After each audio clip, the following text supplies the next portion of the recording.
If you were listening to Talking Baseball this week, you heard as they were talking about the trades, they decided to not go into the prospects because they wanted to leave that work to Farm to Fame. So we're about to go in to the big trades and the prospects that were moved around there that just happened.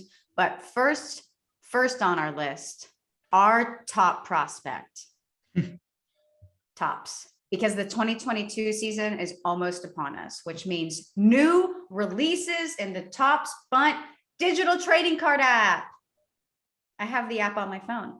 New and returning users can get their hands on 4 new starter sets this Wednesday, March 23rd, for a chance to receive collectible awards featuring top tier players like Devers, Arenado, DeGrom, and legends like Derek Jeter. So just download the Bunt app free in the App Store or the Google Play.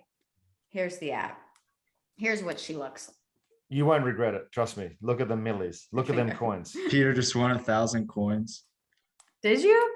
Peter and Jerry Blevins played this app nonstop in Denver or in Arizona. What's your favorite feature of the app?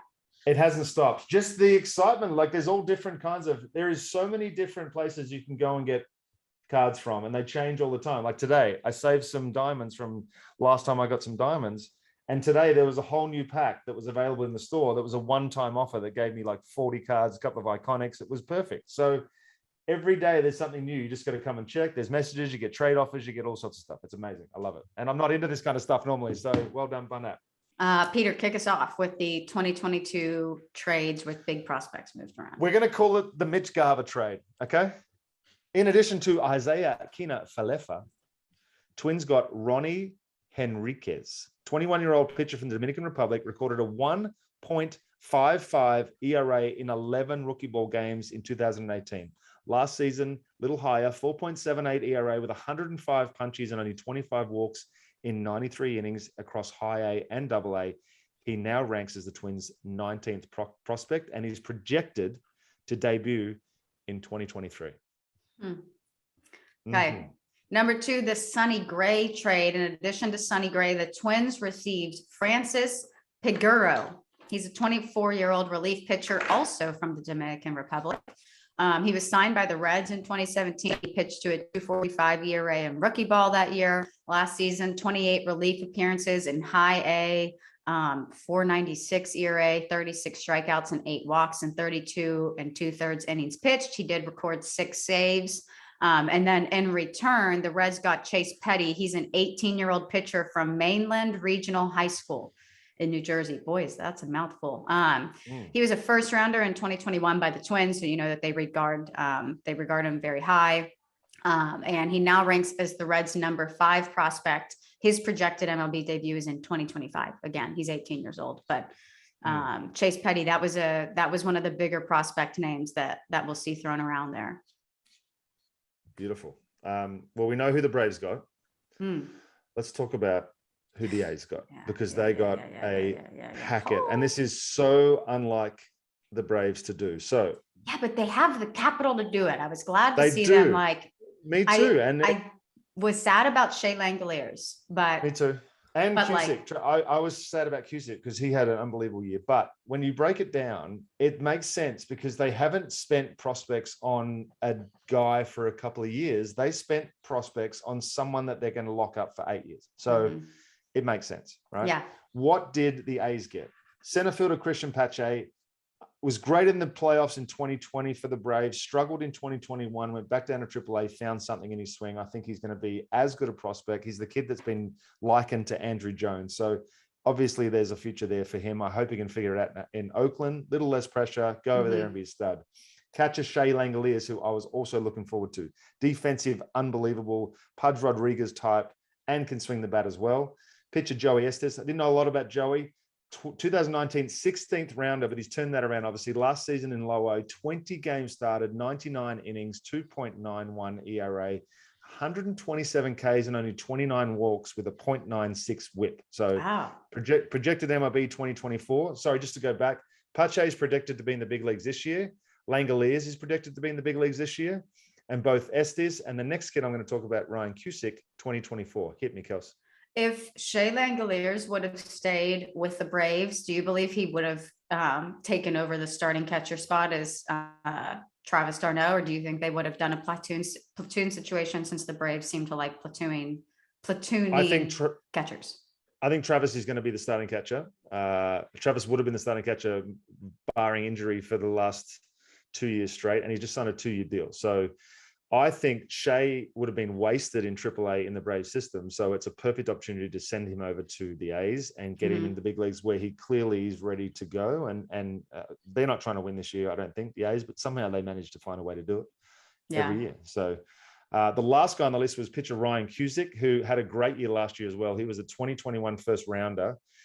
Last year in low A, 6 games started, 16 innings, 2.76 ERA, 34 punch outs, and only 4 walks with a 1.16 whip. So he's predicted, as I said, to go to the big leagues in 2024. And he's now ranked as the A's 8th prospect. The A's got their number 2, number 3, number 8, and number 16 prospect. So how about that? Okay, next, Jesse Winker and Eugenio Suarez trade. They talked about this a lot on Talking Baseball. Jesse Winker, if we know he's good, but like the way that Jake was breaking it down on the last Talking Baseball, like Jesse Winker has been one of the top 6 hitters in Major League Baseball recently. And his numbers compared to some of the greats that we see, Juan Soto, Freddie Freeman. I mean, when you look at what he's been able to do, I don't think he gets enough credit for how good he really is. I didn't know that either. Yeah, I mean, they went into it on that last episode. I was listening to it this morning, but they got Jake Fraley, who's an LSU guy.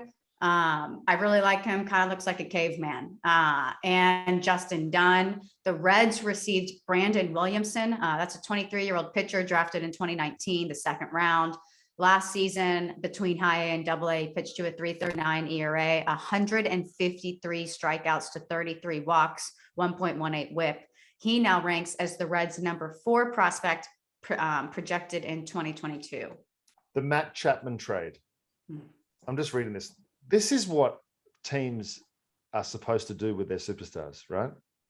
Get them to the point where you can get a haul back for them, because what they got back has been impressive.